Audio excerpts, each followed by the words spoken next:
Hey guys, Mason here. Welcome back to the Sweet Spot, where I create delicious desserts that you can follow along with at home. As always, the full written recipe and ingredients are listed down below in the description box. Also, while you're down there, if you want to join the family, click that subscribe button and you'll get 2 new videos every week. Today, we're going to be making candy corn brownies, and they're as delicious as they sound.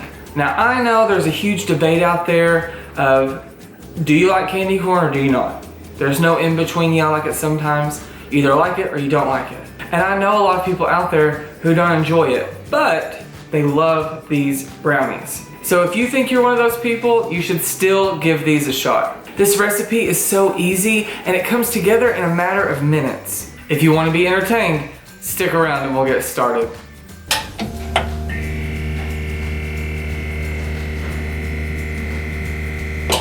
To get started, let's go over our list of ingredients.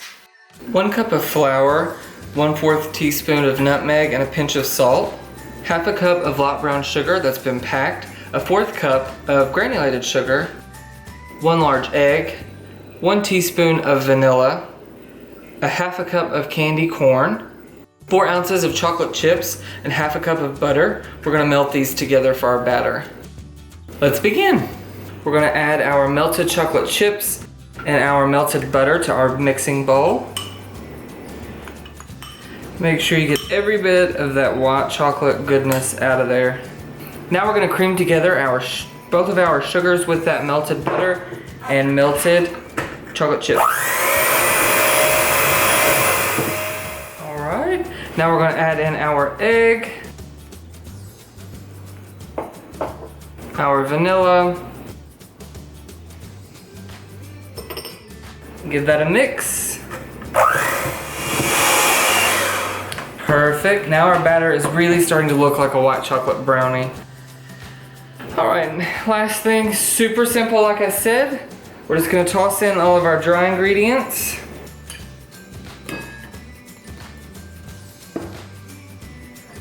Just mix until it's combined. Don't over mix it here.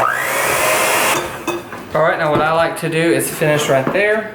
Take my spatula and fold the rest through. You guys, this smells so good. I wish you could smell it through the video. You can see all those speckles of nutmeg. All right, now we're gonna take our candy corn, but we're not gonna mix all of it in. We're gonna leave a couple out just to decorate the top. I like to leave 12 to 15 kernels in there. Now we're just gonna fold these through. Perfect.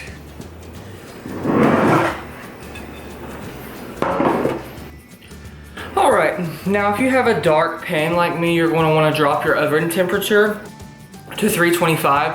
If you have a glass or a light aluminum pan, bake it off at 350. Let's go ahead and pour our batter into here so we can get those delicious blondies in the oven and baked off.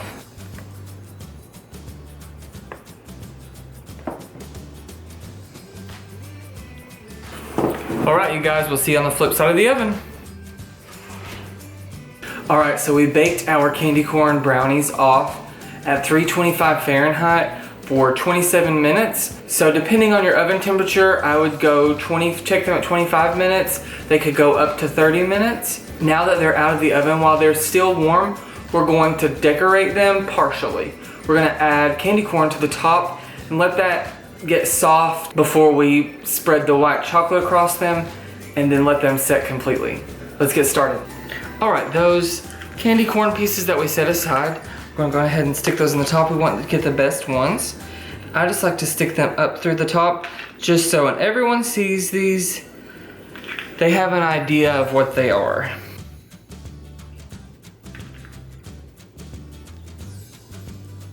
And depending on how big you're gonna cut these, you know, you can spread them out and use less, use more. I like to get at least one on the top of every brownie. All right, all I did was microwave about 1 ounce of white chocolate chips in the microwave on 30-second intervals. It shouldn't take long. And we're just gonna streak this across the top. Makes it look a little fancy, but it's super easy.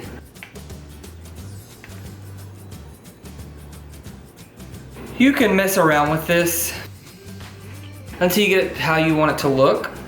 We'll be back once everything's all set.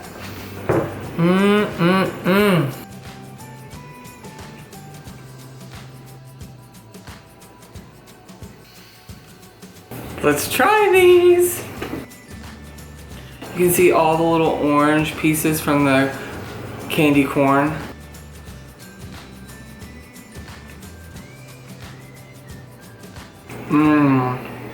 So what'd you guys think? This recipe is so easy. It just requires a couple of ingredients. You probably have all these in your pantry right now. I know I've been doing a lot of classic recipes, so I think that this is a nice, newer style of recipe. You guys seriously have to try these. If you guys like content like this, give me a thumbs up so I know to keep making it. Also, all my social media links are down below in the description box, and I would love to hear ideas from you all. Just leave me a comment down below. That's all we've got for this week, but if you want 2 more wonderful fall recipes, don't forget to click that subscribe button from my home to yours. Enjoy.